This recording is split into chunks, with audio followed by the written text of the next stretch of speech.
Ikinuwento ni Coco Martin na malaki ang pagbabagong ginawa niya para sa kanyang bagong proyekto na si Gabo, kung saan makikita siya sa mas kakaiba at mas mature na bersyon ng kanyang karakter. Yun sa aktor, sinadya ang pagbabago ng kanyang overall look upang mas maipakita ang panibagong atake sa istorya at maiba sa mga nakasanayan niyang roles tulad ni Ricardo at Tanggol.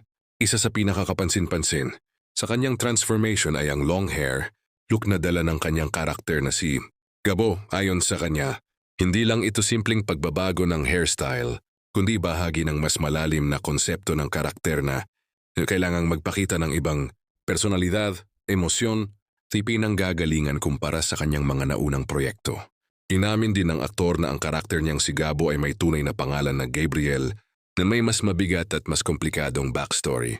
Dito raw umiikot ang mas madidilim at mas emosyonal na bahagi ng kwento, kaya kinakailangan ng mas seryosong pagganap at mas malalim na paghubog ng karakter.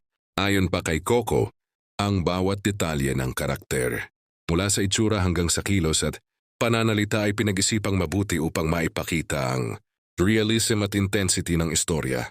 Layunin din nitong iparamdam sa mga manunood ang mas personal na laban ng karakter, hindi lang sa pisikal na aspeto, kundi pati sa emosyonal na pakikibaka. Pinaliwanag din niya ang kahulugan ng pamagat na si Gabo na tumutukoy sa lagablab ng damdamin.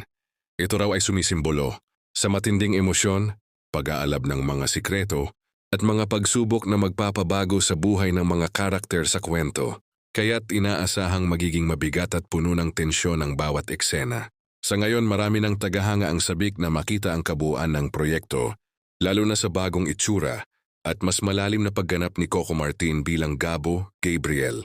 Inaasahan na magdadala ang si Gabo ng panibagong klase ng drama na mas emosyonal, mas intense, at mas kakaiba kumpara sa mga nauna niyang serye.